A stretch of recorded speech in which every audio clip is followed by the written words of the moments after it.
Welcome to Social Work 5810, Unit 2. So this week the objectives are that the student will consider the political, social, and economic context of education, understand the history of social workers in schools, identify the roles and functions of the school social worker, understand the complexities of school social work certification, and discuss how the ecological perspective guides social work practice. To understand the educational system, it is crucial to examine the social, political, and economic context in which education is taking place. A wide range of social factors influence the education of children in the United States, including poverty, homelessness, health and mental health, and substance abuse, just to name a few. Social workers must also understand the political context of education, including how educational laws and policies implemented at the local, state, and federal levels. And then finally, the education of students and the provision of social work services are provided in the context of financial resources and educational spending.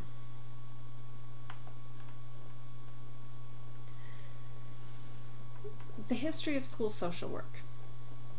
Historical concerns of education. The focus of school social work has followed the historical concerns of education.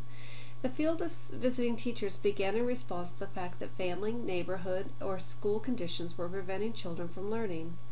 School social work services became increasingly necessary as schools promoted the inclusion of all students through compulsory attendance laws. The landmark case of Brown v. Board of Education required the integration of schools. The concept of school social workers, or visiting teachers as they were called at the time, grew out of the settlement house movement. The first definition of school social work was proposed in 1916 at the National Conference of Charities and Corrections by Jane Colbert. The definition included concepts of inclusion, respect for individual differences, education as a relational process, and focus on the environment and the school. By the mid-1950s, the mental hygiene movement shifted the focus of school social work services away from the school and home environment and to a focus on the individual child. By the late 1960s, there was a renewed interest in developing theory and practice, and school social work began to develop an identity, methodology, and organization. The specialization of school social work was born.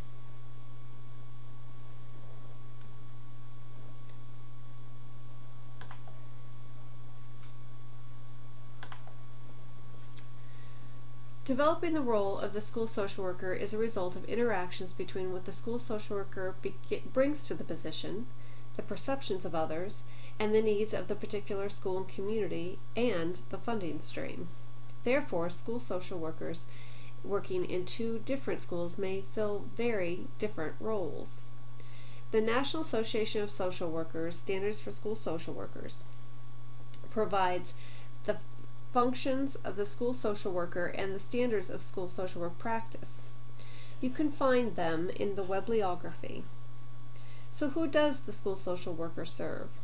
When developing the potential roles of a school social worker, it is important to consider that the school social worker may serve a variety of client groups, including children, teachers, families, school administrators, the school itself, and the community. And a lot of the times this is contingent upon the funding of the school social worker's position.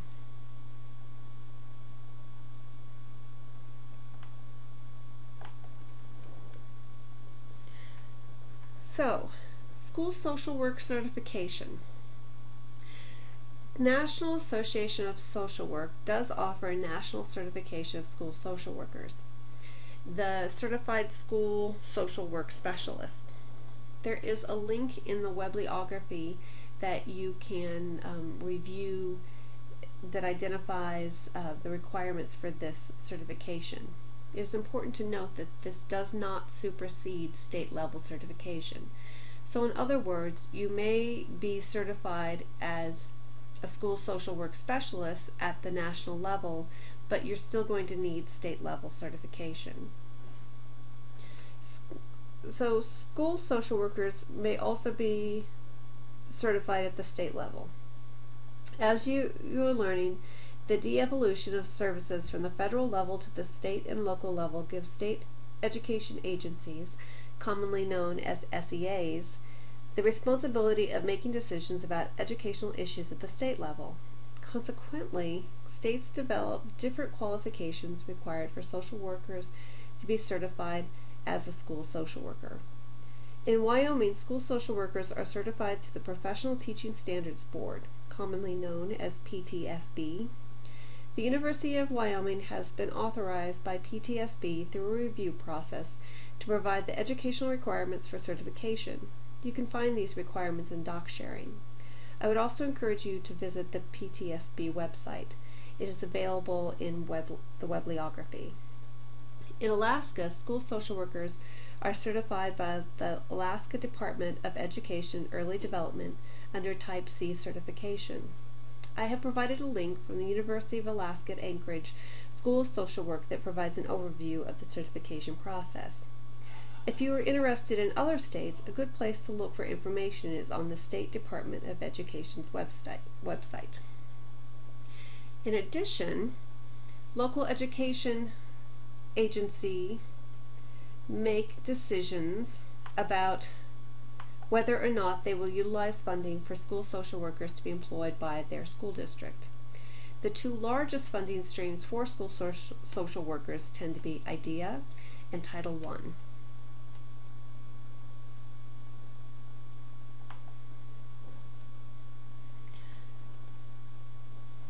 So when we think about different approaches to practice, the ecological perspective makes the most sense for social workers.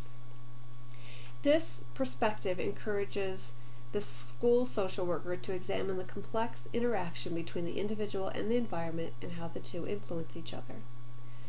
There are four systems proposed in the ecological perspective. There's the microsystem, which includes those settings that an individual experiences on a regular basis, such as the family, the workplace, or the classroom. It can be thought of as the child's immediate environment. Then we have the mesosystem. This refers to the linkages that exist between the microsystems. For example, the relationship between parents and teachers represent a mesosystem for children.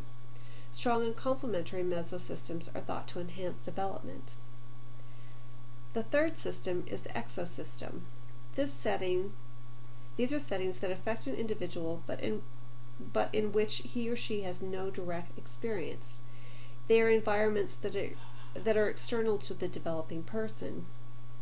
And then there is the macrosystem, which refers to the broad ideological and institutional pattern of particular culture or subculture.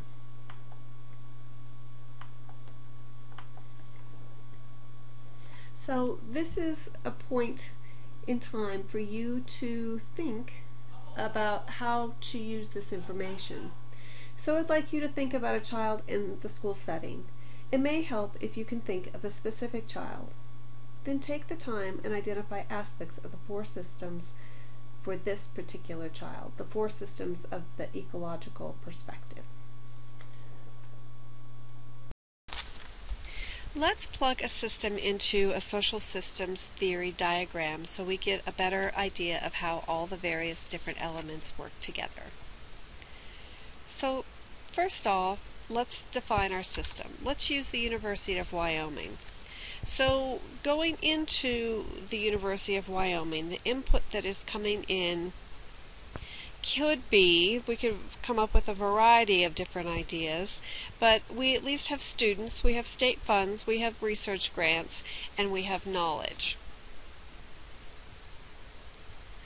The second factor that we want to be able to define is the boundary. Now we could look at this in a couple different ways.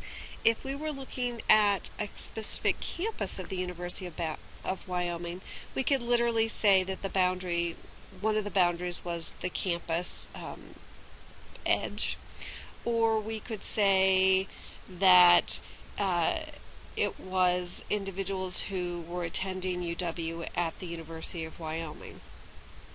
Because the University of Wyoming is a much larger system, because we have outreach in UWCC, which enables students from all around the country. Outreach enables students from all around the country to take classes at UW. And so the boundary for today, let's say that it is students who are currently enrolled at the University of Wyoming and faculty and staff that are employed at the University of Wyoming.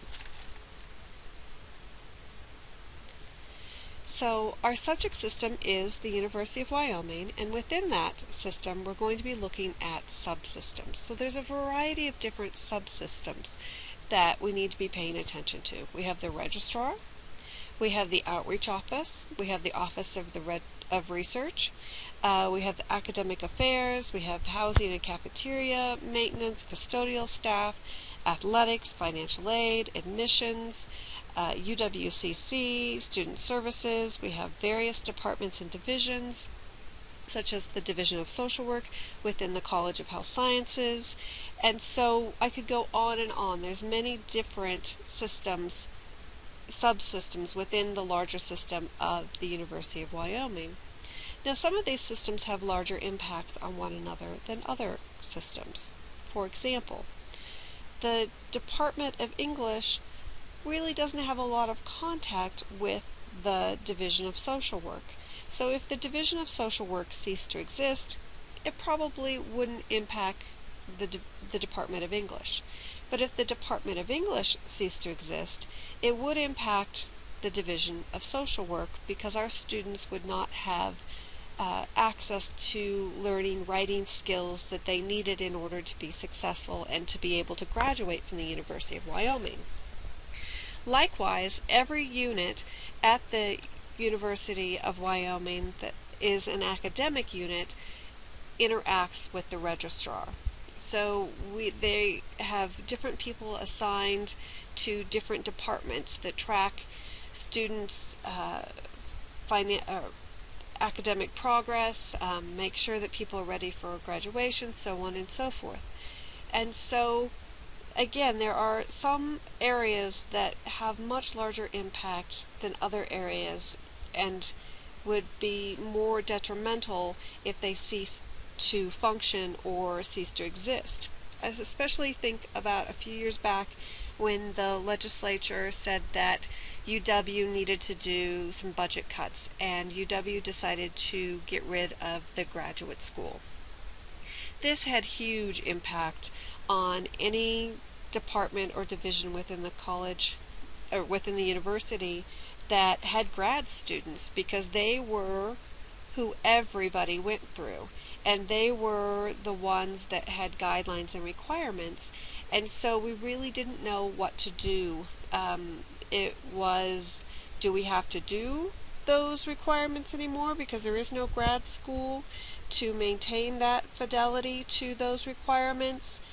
We got really mixed messages. Who was responsible for these sorts of administrative aspects now? We had students who wanted to graduate but had no idea where they were supposed to send their paperwork. It really did mess with the system.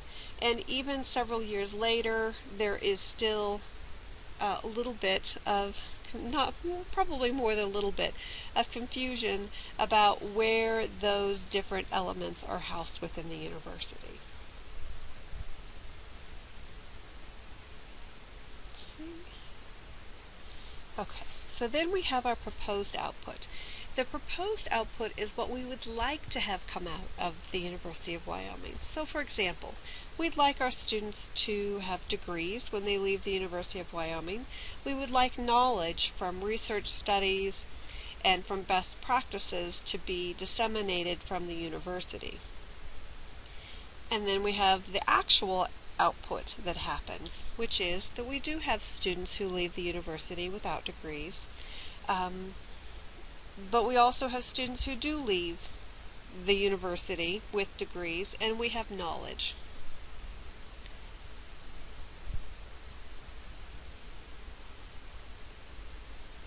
So that we also have feedback. And feedback comes in a variety of forms. We have positive feedback and we have negative feedback. Positive feedback comes in anywhere from course evaluations to university exit surveys? How are things going? Are people continuing to be employed at UW? Are they looking for work elsewhere? Are students choosing to attend the University of Wyoming? Or how's its reputation? Do people feel that if they go to the University of Wyoming they're going to get a good education? Or do they want to leave the state and go to other institutions because the university has such a bad reputation? So those are the sorts of factors that come in and out of the system. So all of the media and what have you, how they portray the University of Wyoming, what are the messages that are going out, and then how does that feed back into the system? Okay. So then we have our super system, or our environment, and the University of Wyoming's environment is primarily the state of Wyoming, which is unique in and of itself. We also have the fact that the university is a land-grant university, which means that there are expectations to serve the state of Wyoming. The state legislature has a huge impact as one of our main funding sources, and also the criteria that they set upon the University of Wyoming.